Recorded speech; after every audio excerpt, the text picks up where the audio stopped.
Hello, welcome back. Thank you for letting me know that there were some technical difficulties. Just looking to see the chat. Let's have that chat screen up so I can see those who are commenting on it. Just ask the technical team to just put the chat screen up so that we can take a look at it.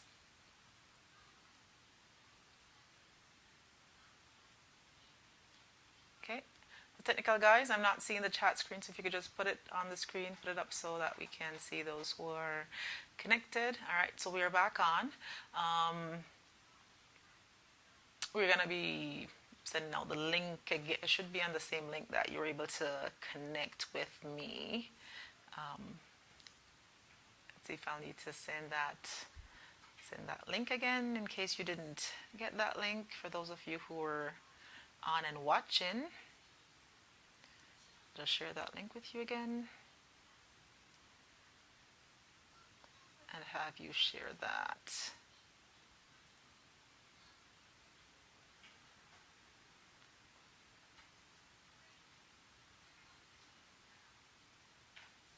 Okay, so sharing it again to my WhatsApp contacts over there, looking for that link.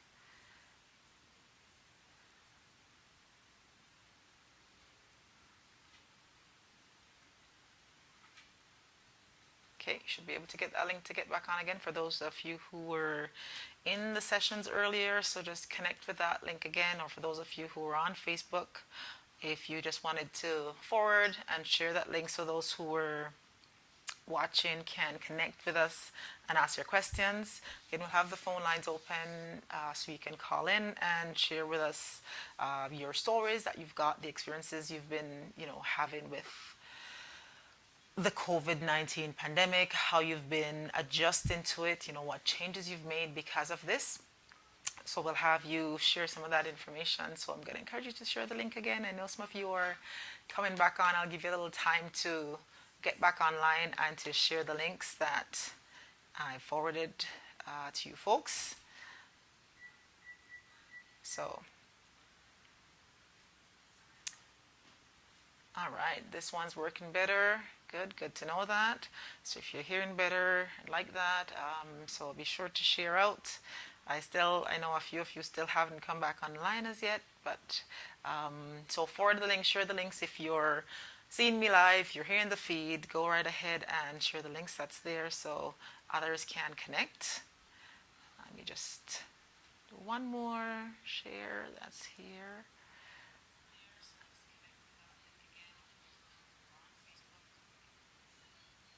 Okay. Okay, and I'm just gonna share this one too. Another one that will share right from here so others will be able to see this link. If I can do that without hearing myself. Okay. All right. So, as I said, spring is coming, and if you're not happy for anything else, I'm at least happy that the weather is changing, and so too is my mood. I feel better and bright already. I enjoy taking my walks during the spring. It's refreshing, getting fresh air, and I mean, for those of us who are from a tropical country, it's a little different because it's always spring year round. So take advantage of the weather as we've got it now. Showers are coming some parts of the world, some parts, as I said, spring is coming. For those of you who are, let me know if you're starting up a garden, and if you usually do, if you're doing that this year, and what's going to be changing, this coming season for you.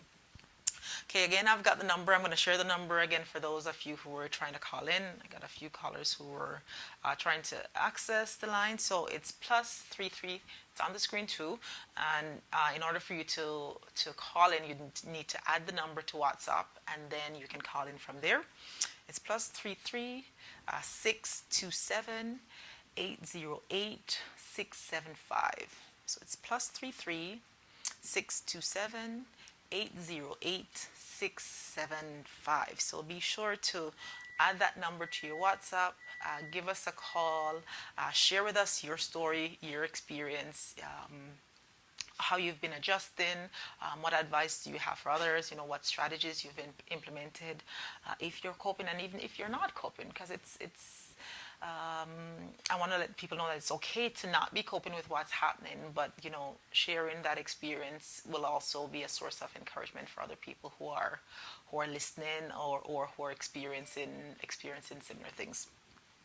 So as I said earlier, for those of you who are on earlier, I will be sharing some information on grief. So I want you to, share with your friends, share with your family. I'm sure persons will find this information useful.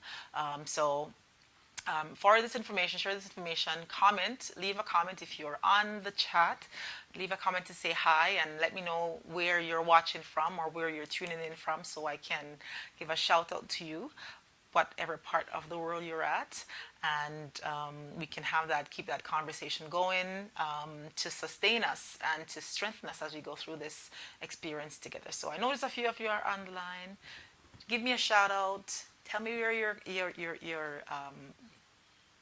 where what part of the world you're in, and so I can say hello. Even that.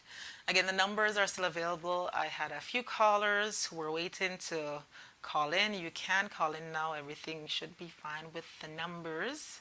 So please call in, and we'll be able to answer your questions. We'll be able to have you share your experience and, grow from that experience, or just learn what's happening in different parts of the world, different experiences that people have been having. Okay.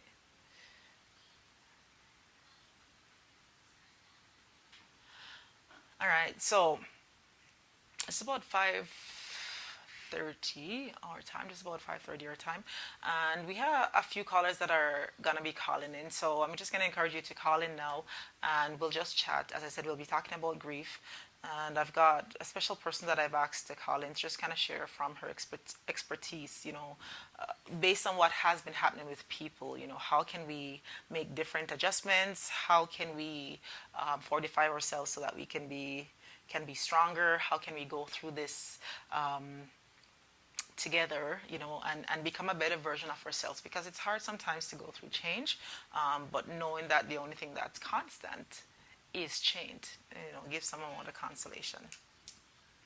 All right. I have my WhatsApp going on here. Okay. All right. So some of the things that we talk about from week to week, and so that's Joan Christy Peter. Hi, Joan. Welcome. She's listening from Toronto, so that's to the east of us. How's the weather down in Toronto? That's my question. I don't know if you're as nice as Alberta. Sorry, John, not Joan, right? Joan or Jean? Christy Peter. That's the person there. What's the weather like in Toronto? All right. So let us know how has things been in Toronto. It's probably a question I probably ask. You hear things on the news, it's one thing, but then being on the ground is sometimes a very different thing with person's personal experience. As we had some callers last week from New York talking about it was actually worse on the ground than what we hear in the news. But it's it's different for different places, and we want to keep safe and ensure that we're doing our part to, as soon as possibly, contain or not contribute to the spread of this virus. So again, we've got more persons on the line. Again, be sure to say hello and let us know where you're listening in from, and we'll share some ideas with you. We'll share some stories with you, with persons who are at different parts of the world, and we'll be better, we'll be stronger, and we'll get through this together. So I see some of you are on now. I'm going to encourage you to share the link. Some persons were on and were kicked off earlier. Had to do a reset on that technical difficulty that we were having. So share the link again if you've got this new link. Be sure to share that link so someone else can join and chat with us and share their experience with us. All right. Still not getting a call coming through, and I've got someone here communicating that they're trying to call through. So We have a test with the, yeah, test with the line to see if that number is going through. All right, so I've got one call coming through. Hello, good afternoon. Okay, so the number is coming through. So if you want to try that again, with that number that's there, the number, the +33, ensure that you add +33 before the number to come through with it. I've got some persons trying to call through from my WhatsApp, but they're not able to get through. So again, ensure you put +33 at the front of the number. So it's +33 627 808 675, and that number should come through for that. Okay. Okay. Hello, good afternoon. Hi, good afternoon. Are you hearing me? Yes, I am hearing you. So This is Alexia, and I'm calling from New York. Alexia from New York. So Alexia, how are you doing today? I'm doing wonderful despite my bleak weather on my end. Your bleak weather on your end. Well, I won't envy you for that, because we've got beautiful blue skies in Edmonton, and it's actually warm according to our standards, because it was +17 yesterday, so it's warm for us. We're enjoying that weather. Okay, I'm still a little bit on the cold side. Okay, well, welcome just the same. So, thank you. Alexia, what line of work are you in? Well, currently I am still on the path to school for mental health. Okay. So I'm actually in that field. I was a professor for a while. Now I am moving into different gear. Okay. And what has been your experience so far? So you're studying from home. What is it like studying online? Yes, I opted to do online because I also was working full time. So the transition in terms of what is happening in our world with the crisis of COVID did not affect me that much in terms of school. Okay. Because that was already in place. Mm-hmm. However, it still has made schooling a little bit difficult because, when you're online, you still have to partner up with other individuals. Yes. And I did have this semester a couple group members who are out there on the front field, a couple nurses in my course. Okay. And a couple of first responders, and quite a few had it challenging in this group. A couple lost their jobs. So we had to talk about that too, and still had to produce work. So that was a bit difficult.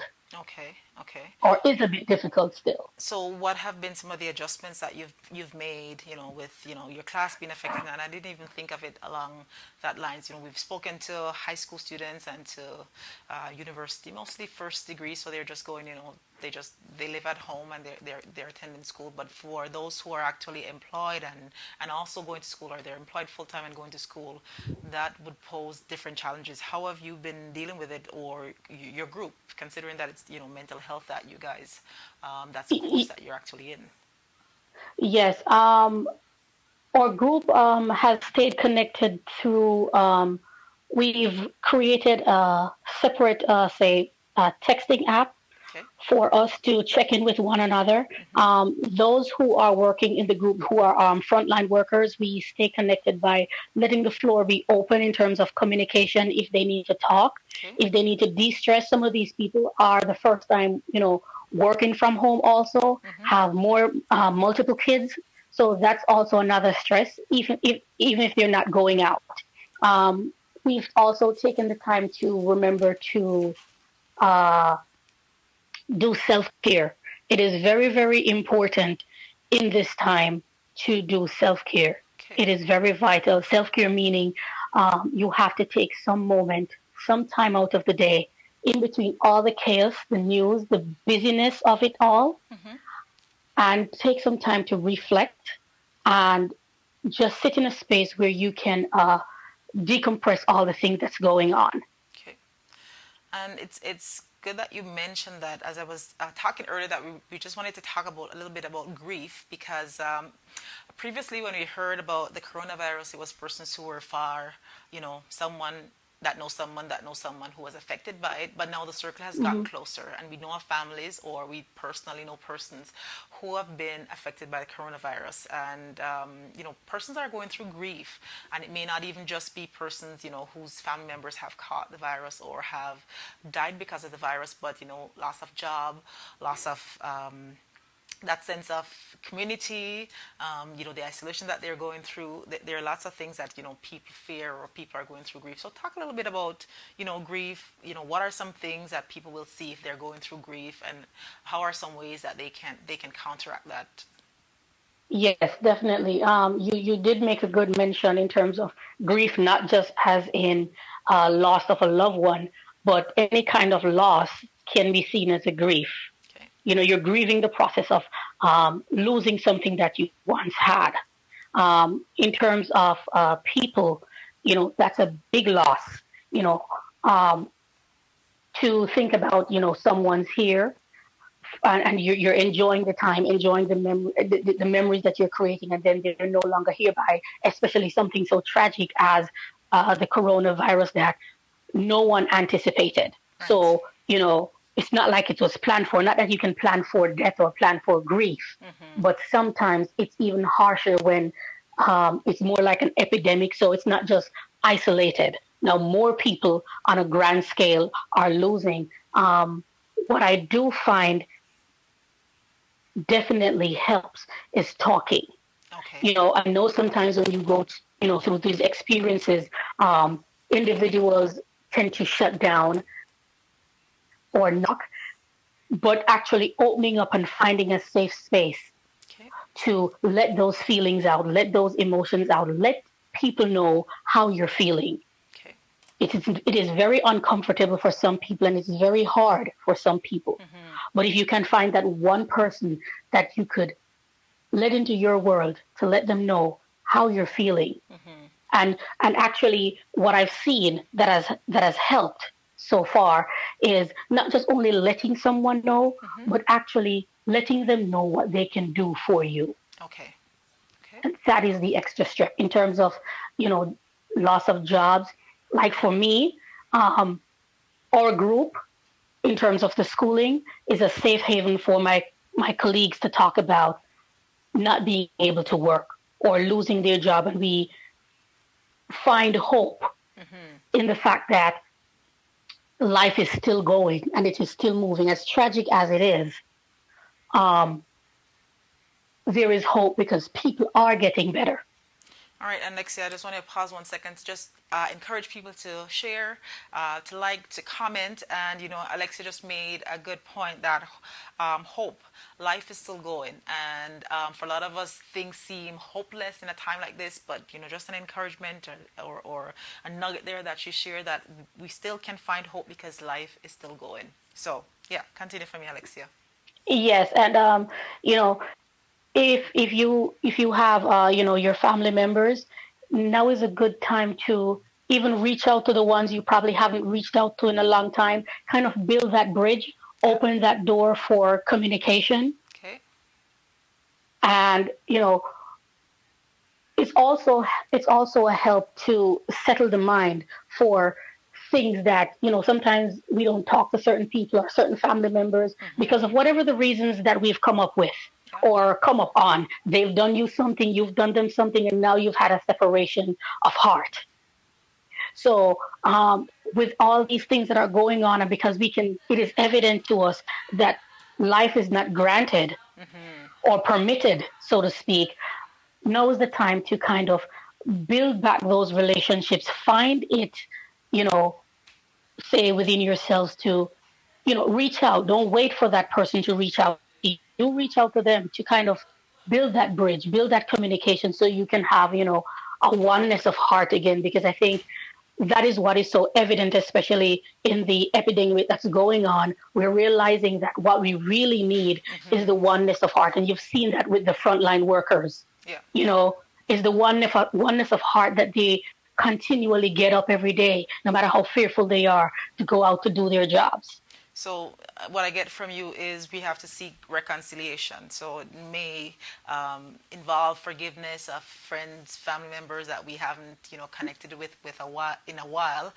So it's seeking that forgiveness, reconciling that relationship, because it's we realize how fragile life Yeah, is, with everything we that's been we happening realize, around yeah, us. absolutely. We're realizing also how important people are in general. Yeah, We're very, very important. and And, we can see it now. Go ahead. you mentioned, talking about forgiveness, and I know it's a very tough thing. Let's be real with this. We're talking, let's talk. And I shared a story once about forgiveness. Ironically, it was about Lexi, right? I'll tell it after. But one thing, the saying that was at the end of the story was, forgiveness is not letting the bad guy off the hook, but it's removing that hook out of your heart. And lots of times we hold on to things, and we're burdened with it, and it's hard for us to reach out. But once you do that initial step of reaching out, it frees you. So that's something that we'll probably have to look at, as we're going through this experience. Who do I need to free? Well, I need to free myself. Whose hook do I need to remove out of my heart? That experience I may have been, having years ago. And it's not necessarily that, you wrong the person. The person may have been the one that wronged you. But just the same way, you taking that step gives yourself permission to heal. And that's part of what we want to ensure, that we're healed, we're healthy going through this experience too. Yeah, yeah, you made a good point. The last word you said right there is so important, which is healing. And so many, the world is upside down now, so we're so fragmented, that it's going to take a great deal of mental strength to get us through this and to heal. I can also use this platform to share that if you are a Christian, or one who prays, or one who does meditation, even as you mentioned earlier for the grief, finding ways to settle the mind, even through meditation, through prayer, through spiritual renewal. Okay. It's a very, very, very, very good way to release. I sometimes think about, if you permit me to say, that I guess I came up with this analogy. I thought about it. I was in a very dark place a few months ago. Okay. And I was very torn. I didn't know, where to place my feelings, so to speak. And it kind of came as a revelation to me that human beings are the ones who are, I should say, responsible for happiness and unhappiness. Okay. For example, someone can make you happy or someone can make you unhappy. And what it kind of evoked for me was the fact that, sometimes we say, oh, what's the opposite of happy? We like to say it is sad. But truly, the opposite of unhappy is not sad. Of happy is not sad. It is unhappy. The opposite of sad, I understood it to be, was love. Okay. Because only the Heavenly Father, which is in my perception again, He is the one that is able to kind of cure or help that sadness. And it only can be done from a divine love. People are not necessarily able, human beings, I should say, to kind of heal that sadness. Because sometimes, especially you talk about in grief, we can help one another as much as we can, but sometimes that bitter, painful, deep sadness, even from a mental understanding, sometimes it's only when you get to that place of recognizing that there is something greater than you, then you lay that down and realize that, okay, something else can heal the sadness. And I believe that God is the remedy for sadness. So while human beings can make us unhappy and happy, because they kind of have that kind of control over that, I do believe that that change from sadness has to do with God or Spiritual. whomever you believe in, that spiritual kind of upliftment to take you out from that quagmire. And I even So see a comment here go where ahead. Don it's saying the greatest hope we can have is in Jesus. So let's talk to Him and take His promises as they are. So Uh, it's a spiritual connection that will take us from the that feeling that we're having of hopelessness or yes, worthlessness.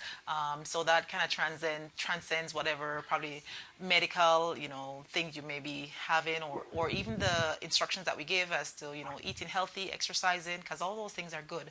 But then a spiritual connection, because we're all spiritual beings, to be honest. And you may believe in Jesus, you may believe in a creator or supreme being, but just the same, there's someone who's bigger than us that has to bring us to a higher realm.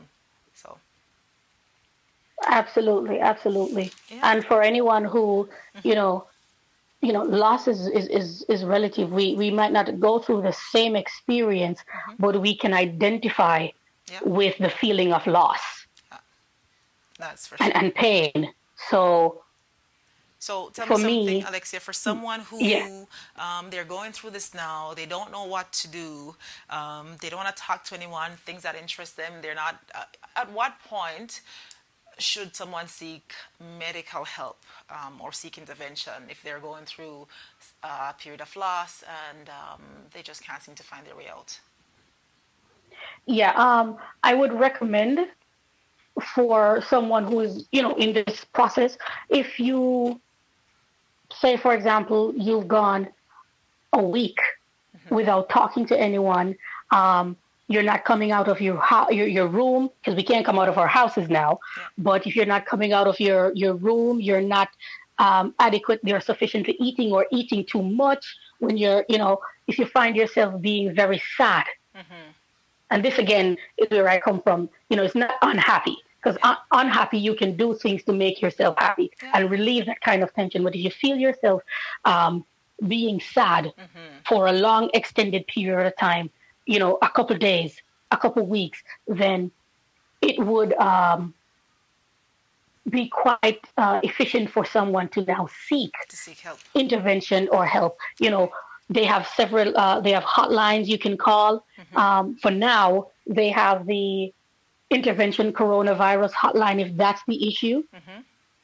Or you can look up some mental hotlines that you can call, or you can, first off, you could just speak to your doctor. Now they have doctors who you can do virtual Yeah. Virtual doctors. Yeah. appointments. And if you feel that way, and you feel that you're not getting over the sadness and you're still hurting, then it would be wise to reach out to your doctor. And then from there, your doctor could give you the chain or the recommendation of what next steps to To do. take. Awesome. Thank you, Yeah. Alexia. And just one thing before you go, what are two things that you appreciate more because of this experience? We're talking about Two things that gratefulness and how that helps to, clear or steer the mind away from what's happening to, what silver lining can we see from this experience?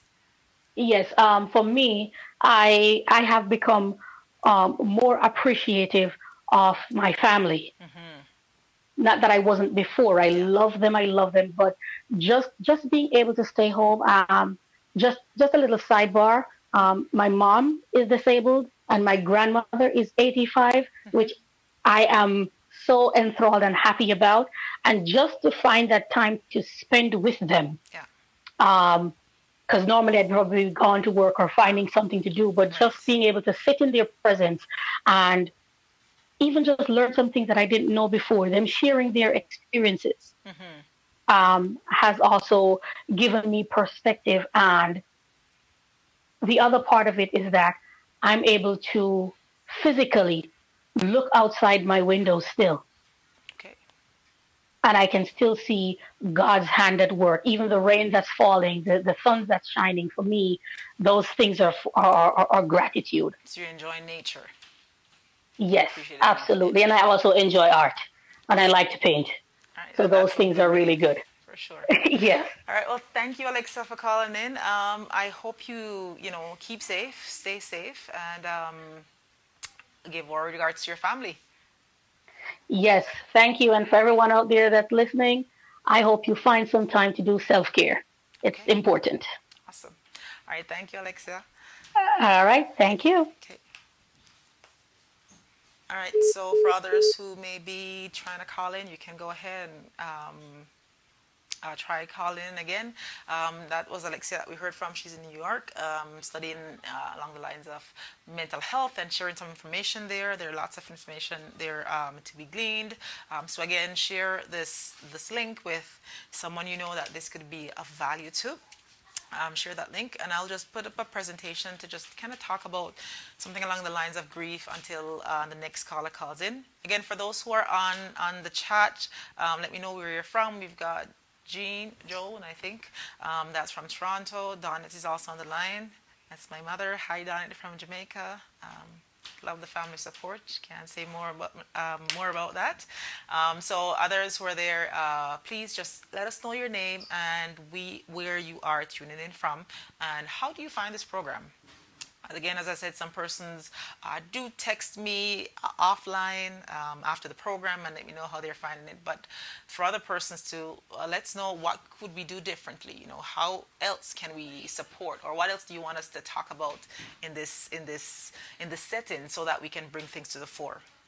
And as I mentioned, that there is one thing someone had said to me this week or just yesterday when I spoke to them, and they talked about talking about persons who are also suffering abuse because they're home now and they're locked with their partner. They're not able to get that safe space or that safe haven. That's Alexia from New York. Hi, Alexia. Thank you for calling in just now and sharing what you had with us. We really appreciate that. And yeah, and the person mentioned persons who are going through abuse during this time. So that's also something for us to look out for, or persons, if you're aware of persons who had those challenges before, please be sure to check in with them to ensure that they're okay, or even sharing with them whatever support is available so that they'll be able to get the help that they need. Hope Daly, and this is Hope listening in from Minnesota. Hey, Hope, that's close by to us. How is Minnesota? How are things there in your neck of the woods? Give us a call and let us know. Donnet mentioned Alexa, great hearing you. Well done, and the tips were great. We're really appreciative of that, and what you had to share. As you said, grief is a real thing, and it's not only losing a loved one, but also just a great sense of loss for something that you had, basically, is what some of the things that cause people to grieve. So we'll just do a presentation. I've got a presentation that's up. I will just present from there until I get another call in from WhatsApp. The number is still the same, +33. If you're not able to get through, try again for me. It's +33 627 808675. I know I was expecting another caller. It's probably having some challenges calling in, but I'm just going to encourage you to just probably remove that number and add it again. And it's +33 627 808675, and that's the number for the WhatsApp line that you need to add and try calling. All right, so as I mentioned, there's a presentation that I had, and I just wanted to talk a little bit about grief. What is it? And then there is anticipatory grief is also something that I learned about while reading and doing research. And just a disclaimer, I'm not a mental health professional, but I'm just sharing the information that is available. It's widely available, and it's there. Sometimes we just need to search it out, and even at a time like this, we can see what information there is and see how we can learn and grow from things of this nature. Okay, so I'm still trying to get the presentation up on the screen, but some of the things I'll be talking about in it is, what is grief, anticipatory grief, symptoms of grieving, different stages, and this is just according to one model that's there. There are other schools of thought with regards to that, but I'll just share one school of thought. And then the change curve, how do we adjust to this change that we're in, and also reaching out and self-care. Alexia spoke about self-care, and that's something that we want to ensure that we are doing. We talk about self-care even in general, just being at home, whether or not you're grieving. Some part of self-care is, physical, taking care for physical health, taking care for mental health, keeping connected with people, learning a new hobby, challenging ourselves to do different things so that we can grow. Because really, if you're not growing, you're stagnant. And we don't want to be in that situation with what's happening. So for those who are online, please continue to share, engage me with your comments. Let me know how you've been dealing with, if you know someone or if you've been experiencing grief and how you've been dealing with it. As we'll talk a little bit more about that in just a minute. Once we get that presentation up, able to, then we'll chat about that in just a minute. So I'll keep going until the presentation comes on the screen. So grief is, it's a natural response to loss of someone or something that's very important to you. And while we don't want to minimize those who have lost loved ones in this pandemic, and some persons have lost loved ones because of the pandemic, but outside of it, two persons have also lost loved ones. There has also been loss of persons they've lost their jobs, persons they've just kind of lost themselves. They can't see a way out. They've lost their social connections. For lots of persons, work is everything for them, and not being able to go out for work, you've kind of lost a part of you. So those are different things that are causing people to grieve at this time, and it may cause sadness, not just sadness, but probably pervasive sadness. And it's usually described, as you're feeling sorry, or you're feeling a heartache. You can't really explain what's happening to you, but there's this loss, and you can't help but thinking about this loss. It's just constantly on your mind. So that's kind of what grief is. And as I said, sometimes we don't recognize that's what we are feeling, but sometimes if you're able to name that feeling that you have, you'll be able to get through it, or to know how to deal with it. So anticipatory grief. So it's grief that strikes in advance of an impending loss. So it may be felt for a loved one who's dying or sick. And I've got another call coming in, so I'll just take this one just now. Hello, good afternoon. Hi. Hello, how are you Good doing? afternoon. This is Teresa. How are you doing? Hi, Teresa. I'm not doing too bad. So where are you calling from, Teresa? Hello, can you hear me? Yeah, I can hear you. Can you hear me? Yes, I can hear you now. Okay, so where are you calling from, Teresa? I'm calling in from New York. Calling from New York. Another caller from New York. Yay! New York is special this week, and last week too we had a few Yes. from New York calling in. So, Teresa, what line of work are you in? I am currently working as a registered nurse, and a few weeks away from graduating as a nurse practitioner. Okay, awesome. And how has things been on the ground in New York? We've asked a few persons last week. They weren't nurses. They just lived in New York. But we asked, what we see on the news is one thing. How does that compare to what's actually happening on the ground or in the hospitals?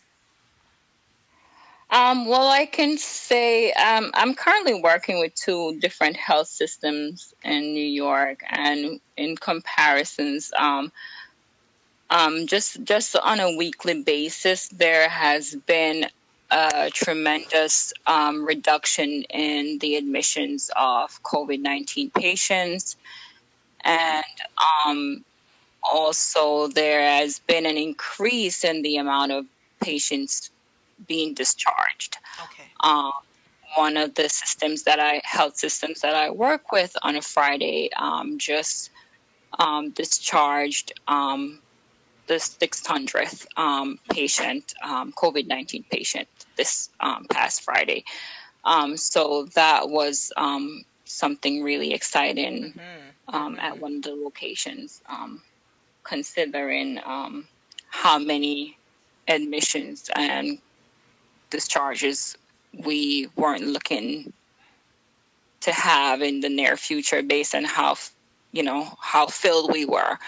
We have downsized also some of the beds that we had We previously, like 2 weeks ago, we had tents outside the hospital just as extra space and for patients from the overload from code group put from the ER being too full and all the extra units that we were using to house COVID patients. Okay. And those patients are like sent to the Javits Center that is set up to house COVID-19 patients in New York right now. Okay. So we're not really feeling so much of the stress level of having a very full census of COVID-19 patients, but we're still pretty much at a full census right now with COVID patients. So you've got a few, but you're saying there are reductions. So there have been improvements. A lot of persons have been discharged, but because in there are different areas that COVID-19 specific to deal with COVID-19 specific patients, then it's kind of helping with the stress that your institution was feeling.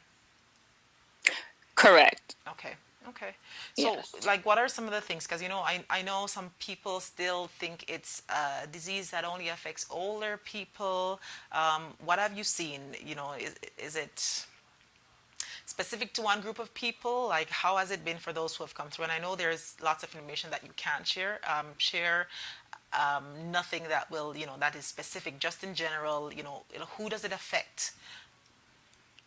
So I don't. I mean, and I know initially when COVID-19 was when they just started talking about COVID-19, it was being talked about that it affects the older adult primary or gerontological population, but it isn't so.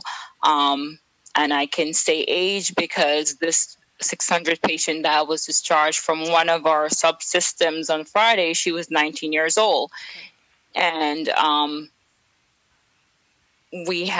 that's one of the youngest patients that I know so far. I'm one of the nurses that's involved with the groundbreaking drug that Gilead, the drug company, there's this new drug that they are using with COVID-19 patients called remdesivir. And some of the patients that I have enrolled with this drug are also young patients. They're in their 30s. And,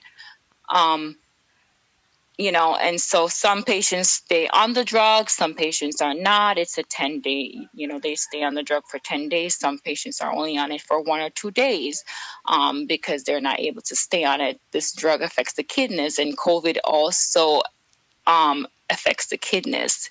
And primarily patients who suffer from COVID, pneumonia, and CKD is one of the comorbidities that comes with it. So we monitor the creatinine levels, and if that is elevated, then the patient has to be off the drug immediately. So we have patients that are in their 30s and they have to be off the drug. And so even without the patient being on remdesivir, but the patient is being dialyzed COVID a lot. And so the dialysis unit is one of the units that is used. Outpatient patients that come into the hospital regularly for dialyzing are not coming in for are not coming in to get dialyzed anymore. They're going to the other outpatient center or going to the ER to get dialyzed, because that unit is used for COVID patients because they have to be dialyzed because COVID affects the kidneys. Okay, so they've been displaced because of whatever. Yes, so all the units that were used for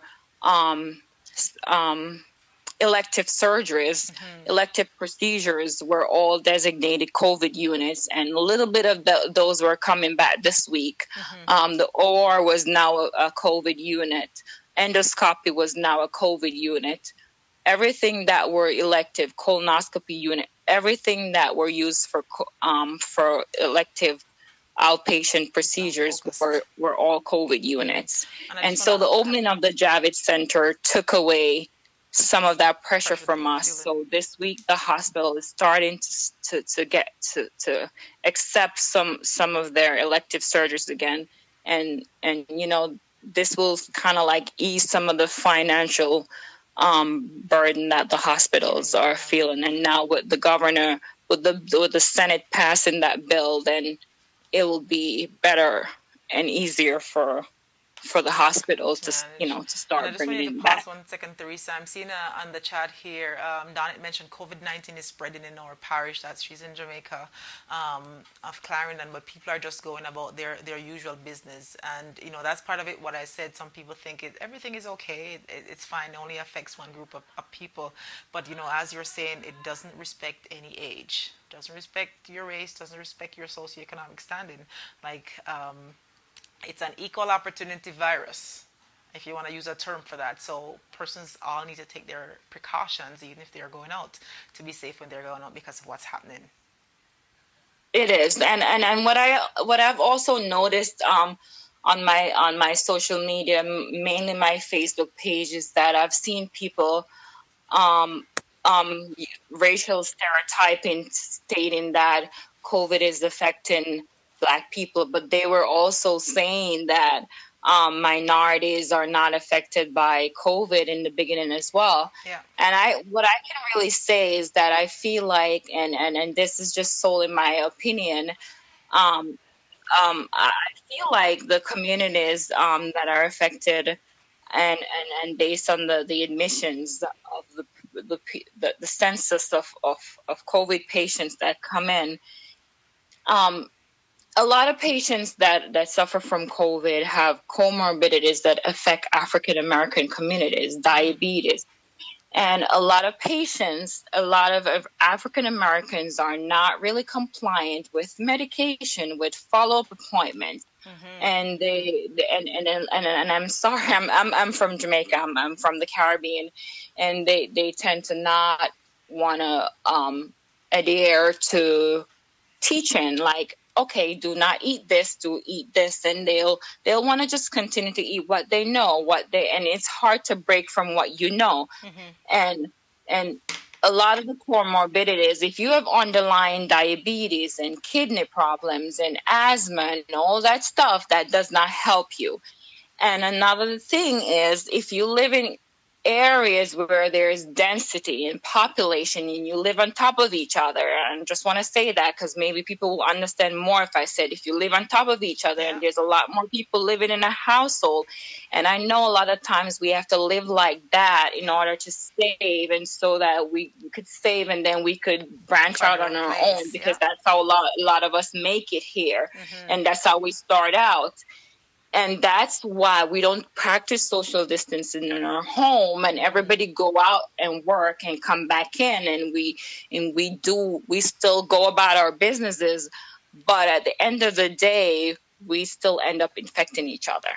And some people are still asymptomatic, but they're still spreading the disease. So we hear the term asymptomatic. Welcome, Erica, who's listening from Jamaica. And I'm going to ask you the question. We hear the term, and then lots of times we think people know what it means, but they don't. You use the term, but you're like, okay, you use social distancing, but you don't know what it really means. You hear asymptomatic. What exactly does that mean, Teresa? Break it down for us in layman terms. They're asymptomatic, but they're spreading. What does that mean? So asymptomatic is that you have the symptoms, like you're producing or showing no symptoms. So you have all the symptoms that replicates the disease process, but I'm looking at you or I'm touching you and I can't tell you have it. Okay, so I'm not coughing, I'm not sneezing. You're not coughing, you're not sneezing, you don't have a temperature, nothing on the outside, no signs, no symptoms can tell me. I can't tell you at all that you have the symptoms of the disease. Unless you're probably tested, that's the only way people will Unless you're tested. So it has to be either in your blood or your urine or a swab that I can tell that you have it. So not because you don't see someone with those symptoms showing, that doesn't mean the person is safe or the person doesn't have the coronavirus. Right, correct. So then in reality, we could have a lot more persons that have the virus and just don't know. Right. Okay. Hence the reason to take the precautions that's there. All right. And how is this for yourself as a nurse, as a frontline worker, Theresa? One of the questions I want to ask is how can we help uh, those citizens who are not frontline workers? How can we help you who are nurses? I think so today, just by listening to the briefing that was going on this morning with the mayor, I think so far people just listening has been doing so much, because I think if people weren't listening and we wouldn't have gotten this thus far today, the death toll has been the lowest so far, 364. I think it was for the whole entire month of April. Wow. And that, I think that is definitely a milestone, coming from what we were at, like 800 deaths in a day or something. Yeah, that's really And the curve has definitely been flattened. And I don't feel like we are close, but I feel like we are heading in that direction. And I know that, people are, I know that being home, I mean, I am tired. I am tired, but, and I'm drained from going out every day. I'm not going to school. It's far from the normalcy that I'm used to. And every day feels like the same day to me. Yeah. I mean, I was doing something every day, but it's not just like going to work every day. I had school some days, I had clinical some days, but every day being in the same environment. It's social media COVID, it's work COVID. It's like every time you turn around, the news is COVID, TV is COVID. It's like breathing, eating. It's like everything COVID. And for me, what I've been doing is getting up in the morning like a half an hour early and just like making time to kind of like meditate, stop, breathe, think, emotional check-ins throughout my day. Other nursing, creating that mindfulness activities, tuning into my emotions, calm the chaosness that goes around. There's patients that come in that have so much anxiety they come in with their gloves on, and we have to tell them, you have to take that off. You can't keep that on. You have to take the glove off, throw it off. Don't walk around with a glove on. That doesn't help. Washing your hand is the number one thing to do. Walking with a glove is cross-contamination. You're going to touch the coat, you touch your phone, then you go home, you touch your bag, and then you touch the same things that you touch with your glove all day long. So the glove, I heard someone say, kind of gives you a false sense of safety. So some people put away washing hands because they're wearing the glove, but you still need to take the precaution of washing your hands. Correct. And for some people, it's like you're fighting with them because they get into it gets into an argument with them just to have them, so you tell them, take the glove off. I'll give you a pair when you're leaving, so, because some people, they're going through so much, they lose their sense of normalcy. This is not what they're used to. They have so much anxiety. People are going through mental breakdowns. They're mourning the loss of a loved one. They're not going through the normal rituals. There's no burials. Maybe one loved one. They can't. Their grief without hugging each other. They're FaceTime each other. They can't visit anyone in the hospital. So it's like the whole coronavirus pandemic, the whole upheaving our whole lifestyle. It's you just have to. And it's interesting you mentioned that, because we've been talking about grief, losing themselves, some sense of normalcy, as you mentioned, losing their loved ones, and trying to reconcile that. It's just something that some persons aren't even realizing that they're grieving, right? So it's very important to recognize what's happening. And I like how you mentioned, like, as a nurse, you do your self-care. How much more, not because you're home or probably not going out means you don't need to do your self-care, because this is something that's new and different for us. You're home every day, and each day just kind of bleeds into the other day, so you don't even know which day of the week it is, right? So ensuring that you're having that emotional check-in is very important, as we've talked about from time to time, to ensure that you're on top of things and your mental health is in check. Yes, yeah, every day feels the same, and then some nurses haven't been seeing their family because they've been self isolating in their basement because they don't know when they're exposed. They don't want to go home and take anything home to their babies or their kids, and that's just a responsibility that we have as nurses. Yeah, yeah, it comes with the job. It's a tough Yes, it patch, but comes it with comes the with the job. job, and yeah, Well, yep, Theresa, thanks for calling. We really appreciate you calling and sharing the experience that you've had, and two other things that the takeaway I just want to share or reiterate with those who are online or sharing with someone else is to ensure that you have your self care. Do your check in, and also one of the things that frontline workers appreciate is when we as a general public listen to what is being said, precautions that we're asked to take, or the stipulations. It may not be comfortable when they say stay home, but in doing that you save a life. You also help to lessen the burden that the nurses have to face and the other frontline workers have to face, if or should other persons or yourself should get sick. So thank you very much, Theresa. definitely. Hmm. Encourage you to You're keep safe, welcome. and thank you You're for the work that welcome. you do. Thank you. All It's my right, take care. pleasure. Bye bye. All right. That was very different from the front line. As Teresa said, Alexa said, wonderful sharing, Teresa. Many persons are appreciative of this. And I know it's very hard sometimes to even get time to talk with the nurses because they're doing double and triple shifts to get through. As Teresa mentioned, some of the nurses are sleeping in their basement. They've done so much, and as Alexia had mentioned, for the frontline workers, they've got something they call oneness of heart. They are going out every day. They're putting themselves in harm's way to ensure that we are safe. The least that we can do is to do our part in ensuring that the virus doesn't spread, or if it spread, we're not the ones that cause it. So as much as possible, let's listen to the instructions that's been given from or different provinces or state or country, wherever you're at. It's there for your own protection, and it may seem restrictive, and it is restrictive, but tell you what, sometimes you have to, back home they have different terminologies that they have for things that's going on. You suck salt from wooden spoon. Sometimes the best you can do until other comes. So we've got Mammy. Mammy says good afternoon. Hi, Mammy. How are you doing? Where are you? Which part of the world are you at, Mammy? And how are things with you? Theresa White, thanks. She's saying thanks, Alexa. Thank you again, Theresa, for calling. We really appreciate it. Mammy, can we have a French translation? Thank you.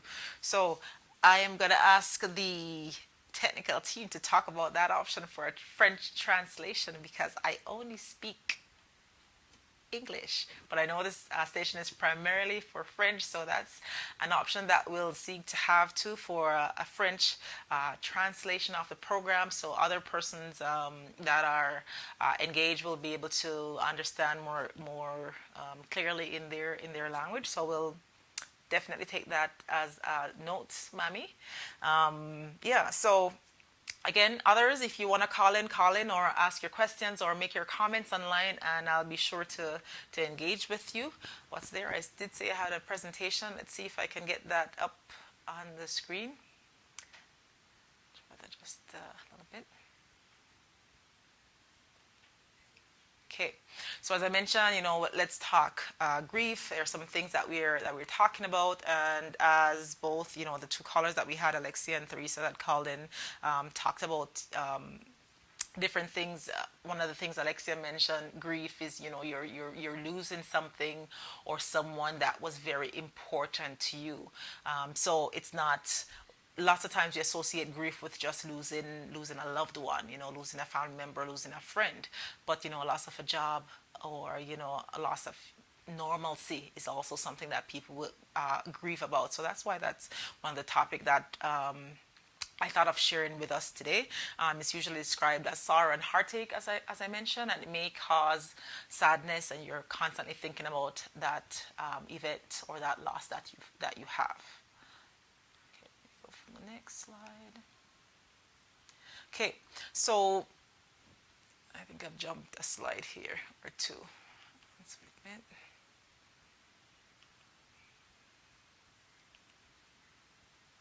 probably more than two. So there's also something called anticipatory grief, and that's something, as I said, I just learned in my reading in preparing for this. And oh, Mammy's in Edmonton. Hi, Mammy. Welcome from Edmonton. It's great weather outside. Thank you for joining in, even though the weather is great outside. So anticipatory grief is grief that strikes in advance of an impending loss. So you expect something to happen, or you expect the death of a loved one, or in this case, there's a storm that's coming. You can feel that something bad is out there, and you're feeling your loss of safety. So you're anticipating that. So that's a kind of grief that this coronavirus has brought for lots of persons, right? So it's confusing. You know something bad is going to happen, but you don't know what is going to happen, or you know it's happening in other parts of the world, but you don't actually see it. So that kind of anticipatory grief happens, and it helps us to prepare for loss. So some of the things we want to talk about are symptoms, and there are a wide range of symptoms when persons are going through grief. Some of it include shock, numbness, sadness, anger. For some persons, it's guilt. You know, why is it happening to someone and not happening to me? So that survivor's guilt is there. Anxiety, fear, moments of relief and peace may also seep in, even though you're feeling, primarily the other symptoms I've mentioned. There's also when persons are depressed or they're overly anxious, that may also be a sign of grief. So if you're feeling this, or if you've noticed this with persons who are around you, that's something that you can, rein things in to talk to them about what is happening. And then Teresa mentioned that May is Mental Health Awareness Month as well, and that's good to know. Maybe more than ever, this May, Mental Health Awareness Month, is something that we'll have to ensure that we get out there to talk to people, because of the experiences that so many of us have been having, challenges with our mental health, with everything that's been happening, this coronavirus being something that's new. Most of us haven't lived through the Spanish flu pandemic that happened 100 years ago. So for us, this is, it's a first time for us, and we're learning as we go. So, something with grief too, there are also physical symptoms that are associated with it. So some persons, it may be sleepiness, or some people can't sleep any at all. And also over time, there's a weakened immune system. So one of the things, if you can't sleep, you're sleeping too much, once your sleep is affected, most times your immune system also takes a hit, right? So that's some of the complications that come with grieving, not being able to sleep, and then it manifesting itself into different things. So there are different stages of grief, and as I said, this is just one model that's there. There are many more, but this is just one that I brought up. This is Kubler-Ross's model, and the information that I took here, there was one from Alberta Health on their website. They had that information there, and also Harvard School of Business had an article there this week, and that's where I've pulled the information from to share with everyone, and it's readily available all over. So it's just reading and putting that information together to share and help others. Again, if you're online, share with us, what you've experienced. For example, having grief, different things that you grieved out, not necessarily the loss of a family member. How have you dealt with your grief? So some of the things that they talk about is shock. You might feel fear, confusion, numbness, or high levels of anxiety or stress. And I know lots of us are going through that, even as we speak. Denial. You might say, okay, if I practice physical distancing, this will go away in 2 weeks, everything will be better, right? Or the virus won't affect me, it won't affect us, I'll be fine, my family will be fine. There's also frustration. You might think, this is going to make me stay at home, it's going to take away my activities. You get frustrated with what's happening, and you're not able to go out as you want to, or you think that the government is trying to restrict your movements. And then the next stage is experiment. Experimenting with a new situation, you may come to some decisions and begin to integrate your new reality. This is happening, I have to figure out how to proceed, how to go forward with what's happening. Maybe for you it's I'm gonna have to learn how to do online learning, or to work from home online virtually.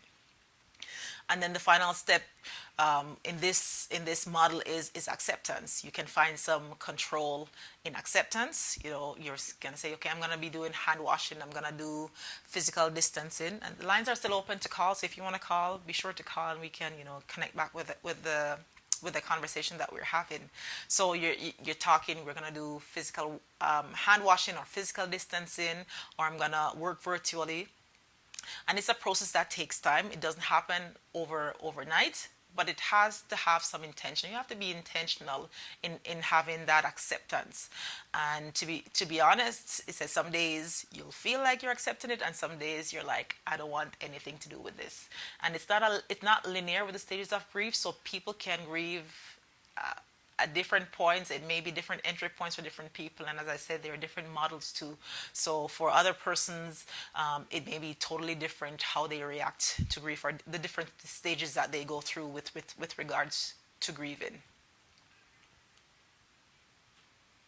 So for those who are online, tell me, is there any part of this stage of grieving that you've gone through, and kind of what have you done to move to the other side, or what have you seen other people do to move to the other side of grief? So in Kubler-Ross's change curve, they talk about different things, right? So there, first it starts with shock, then there's denial, then there's frustration. There may be depression with lots of persons. They go through a sense of they go through depression, low mood, lacking energy. They don't want to engage in the things that they used to do. Then there's the experiment, trying to see how can we adjust to this new situation that's there. Then you make a decision, learning how to work in the new situation, feeling more positive. So even if, as the example that Theresa mentioned, now they've made adjustment, they've got the Javid clinic, so other persons are moving out there, specifically for COVID-19 patients. And now they're learning to adjust with what is there and trying to move forward. You also look at, small things that happen, but they're big wins. So now the numbers, for example, New York has moved from 700 to 800 to just over 300 a day that's dying. Still not good losing even one person, but even just a glimmer of hope that there is change and things are going in the right direction. That is encouraging. And then finally there's integration. So changes are integrated, and there is a new normal. For many of us, we don't know what that new normal is going to be just yet. We're still learning on the fly and adjusting as we go. So grieving is the process of emotional and life adjustment that we go through after a loss. In simple terms, it's the adjustment, the life adjustment that we go through after a loss. And many of us are going through it. Many of us will have to go through it after this coronavirus experience. Mami, you've said something in okay, so thanks to the technical person just at the end saying, hi Mami, this is the way to think about it, the French version on this talk. So yeah, there is a French version on this talk. Fortunately, the person had to be away for a bit, which is why that portion hasn't been continued, but they will be starting up with that too, to provide that support also in French. So grieving after loved one's death is also known as bereavement. And as I mentioned, with COVID-19 getting so close, some persons have lost loved ones, and they're going through the process of bereavement. It's a personal experience, and the process will differ from person to person. And so let's talk about reaching out. So really the point we want to get to, so you've identified symptoms, I'm going through shock, I'm going through anger, I'm having this sadness, I feel depressed, I'm having anxiety, I'm not sleeping well, my immune system has been compromised, I may be going through grief. Or you may recognize someone who is going through grief or experiencing grief. What's next? So part of it that it talks about in my reading was treating grief. So having social support, good self-care. Again, that's something that was spoken about by Alexia, and passage of time. Usually these three, so social support, good self-care, and the passage of time, are usually the best medicines for someone who is grieving. Of course, time won't pass. For some of us, it's as if things are going fast forward, but in slow motion, because it has been the shortest, longest period of our lives, right? It's just been a long day with regards to coronavirus. So time may not be passing as fast as we want it to, but at least if we can get the social support and do the self-care, then we are able to have that help that we need. And then making it difficult to function, if it's difficult to function for more than a week or two, contact a grief counselor, as Alexia had mentioned. You'll be able to, if you're not getting better, if you're not feeling better, reach out to your doctor, reach out to a grief counselor. All right, and I am aware that the screen behind is not as clear because it's behind me. But again, some technical difficulties, so we'll just go through with this one, just kind of share what's there. So I guess, as I said, as the most important part, identifying if you are going through grief, the different, maybe different stages of it for different persons, and also if you recognize it in yourself or in other people, how do you help? So self-care was the most important part that he mentioned here. One of the things is getting enough sleep. Your mind helps to make sense of your life while you sleep. And I found that very interesting because, you sleep sometimes, you dream, and try to process things. So your mind helps to make sense of your life while you sleep. So ensure that you're getting enough sleep. Part of the things they talk about is disconnecting from the technology, maybe taking a break from the news or the social media that's, you're being bombarded with COVID everywhere you turn. So taking a break from that, ensuring that you've switched off your technology at least 30 minutes before you go to your bed is also something that you can use to help with that. Eating healthy foods. And I know it's hard to talk about eating healthy foods when you're locked at home and everything in the cupboard that you want is junk, and more junk and comfort food. But it's important that you eat healthy food and that you also, if you need multivitamins, take your multivitamins. That's also something too that will help you, having vitamin D may be something that most of us will need because we're not outside as much as we would have been at this time. Getting some exercise and even a walk. Even a simple walk. It may not seem like a lot, but it's very important. Hi, Wilma. Welcome. Wilma is from Edmonton, a friend of mine. Welcome, Wilma. So we're talking about grief just in this portion here, if you're just joining in, and it's just some things that we can do for self-care if we're going through grief because we've lost a sense of normalcy, lost a loved one, lost our jobs, or just even, feel like we're losing our identity at this time. So getting enough sleep, eating healthy foods, taking our multivitamins. We've got Gabriella from London. Hi, Gabriella. That's new. Welcome. How has things been in London? It's been tough. We hear on you. How has things been from your end, Gabrielle? We'd like for you to let us know. Donnet mentioned, come to Jamaica and you'll get all the fresh fruits that you need. That is so enticing, but with the restrictions now, we may not be able to travel to Jamaica, so we'll have to make do with the fruits that we've got wherever you are in the world. Getting some exercise every day, as you mentioned, even a simple walk. And sometimes it's not just getting up and doing aerobics or doing weightlifting that's what's considered exercise. As you said, even a simple walk. And sometimes when you are going through depression or you're grieving, it's so strenuous even to jump up and do an exercise. But even going for a stroll, 15 minutes, 30 minutes a day, getting some fresh air, being in the outdoors, that does a lot for your mental health and helps you with grieving and helps a part of your self-care. Then it says comfort yourself. So whether it's looking at photos, Alexia mentioned with her mother and grandmother, they are sharing stories. We had last week too, one of her callers, Leticia, had called in to say that they were flipping through their albums, showing their kids, when they got married or when the different kids were in the belly, and they're showing pictures of that and having that connection. So comfort yourself, whether it's looking at photos or special items that brings you joy and help you to feel better. Stay involved in your life. And this is, again, one of the hardest things. It says, do not withdraw from the activities that you enjoy. And it's something that persons may sometimes, it's the easiest thing to do is just to withdraw. I'm not going to go out with my friends again. I'm not going to be calling my friends because I just feel so down and out. But the advice here is to stay connected and to stay involved in your life. Stay involved in your life. So the things that brings you pleasure, the things that you enjoy, however small it is or however few those things are, just ensure that you keep them up. The social groups, whether it's work, church, other clubs or other groups that you're in, they can also help you through the grieving process. So try not to cut them off. If you just have that one person, as Alexia mentioned, that you can share with, that you can have that safe space with, that you can, let them know what you're thinking, what you're going through. That also would be very helpful for you. And of course, if all of this you've tried and nothing has worked or nothing is sticking for you, there are many support groups to help with grieving. Check with your local mental health institutions, or just your, for us it's our Alberta Health or your clinic that's there. That would be very helpful. I also have Wandy, and that's a fancy studio you have there. Thank you, Wandy. Talking about the fancy studio, I'll tell the technical team how fancy the studio is here. So Wandy, how has things been for you, and where exactly are you calling in from? It's a question I ask. So I'm gonna encourage, and we're just about winding down now. If I don't have any other caller or any other comments for those who are on,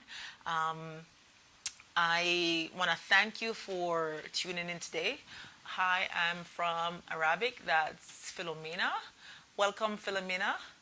And how are things? How are things from your side? How have things been? So we've gotten. Oh, today it's been. Maybe we've got it other weeks, but I've never asked before. So we've got from Jamaica. We've got from Canada. We also have from London. Hi to the Queen. Arabic. We've got someone who's here. We've got. French, the French community that's also tuning into the program today. Just want to say welcome. And as we say, call in next week. We'll be here again at 5:30, just sharing our experiences. As we said, let's talk. There are lots of things happening in different parts of the world. Just a reminder that we're in this together, and you may think you're suffering. Do not think you're suffering alone. Others are in this. We are praying. We are working. Even our governments are trying as best as they can to open up the economies in many places. And can I speak Arabic? I can, but I do have a friend who's Arabic, so I'll probably have to ask her to translate this presentation, Philomena. But I will keep that under advisement for sure. So so we've got different experiences from different parts of the world, and for lots of places they're beginning to open up. In Canada specifically, they're planning on opening up different provinces. So as the nurse who called today mentioned, what you can do, what I can do, is to ensure that we listen to the directive that has been given as best as we can, follow them as close as we can, to ensure that we do not overwhelm the healthcare system, and that we can provide whatever support we are from where we're at. So I just want to thank you for tuning in today. And for all those who are on the chat, I appreciate you coming in and saying hello. And again, Gabrielle, Wandy, Wilma, Philomena, Alexia, who was on earlier, and also Theresa.